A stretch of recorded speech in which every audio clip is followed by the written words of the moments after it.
NATO Secretary General Jens Stoltenberg joined world leaders at the United Nations this week. It took over the city. Meanwhile, with the warning, we must prepare for a long war, meaning the West, between Russia and Ukraine.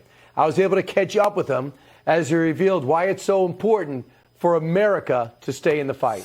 The vast majority of the nations of the world have condemned clearly the invasion of Ukraine by Russia. But more importantly than just to condemn is to actually act. And therefore it is extremely important that NATO allies, the United States, but also Canada and European allies are now delivering unprecedented support to Ukraine to ensure that President Putin doesn't win. 500,000, they say roughly, have been killed together on both sides. Was this war preventable? Of course, because this is a war of choice. This is President Putin deciding to invade another country that has in no way threatened his country. Russia's complaint is, hey, you guys violated your word.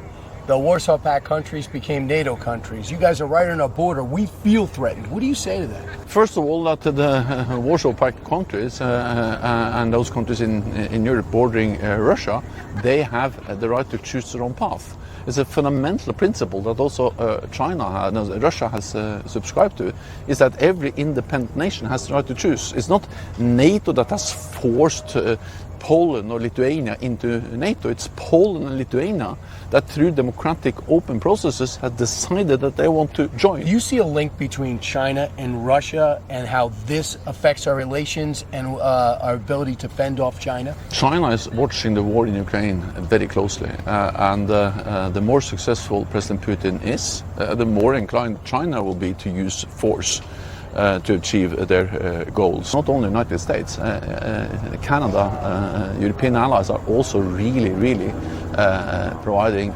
significant support to Ukraine. It demonstrates the value for the United States to have NATO, North America and Europe standing together. When we stand together, North America and Europe in NATO, we are 50% of the world's military might and 50% of the world's economic might. So when we stand together, we are all safe. 9 of 30 NATO nations have hit their 2% on the playing. Poland is actually above the U.S. in percentage. What is your message to the second half? And it seemed like President Trump was the one who got closest to getting people's attention that it matters. They have to spend more, and especially those who are investing less than 2% of GDP on defense. The good news is that since we made this pledge in NATO in 2014, all allies have significantly increased the defense spending. We have added 450 billion extra for defense across Europe and Canada, so we are really moving in the right direction. You've done the impossible. I communicated with President Trump last night and President Biden. You get praise from both of them. Why did you seem to work so well with President Trump? Well, I'm focused on my main task, and that is to keep North America and Europe together. I told him, as I told all the American presidents, that my task is to travel around to capitals in Europe and Canada and to convince them to spend more. And the good news is that they are spending more, and European allies are making a difference when it comes to defense spending. You said it's going to be a longer war than anyone thought. How does it end? We need to be prepared for long haul, but we don't know how long this will last. Yes, we are paying a price, but the price for not supporting Ukraine is much higher, because that will make us vulnerable. Then we will really be in a more dangerous situation, because then China will see that we are not willing to stand up for our values and protect democratic independent nations.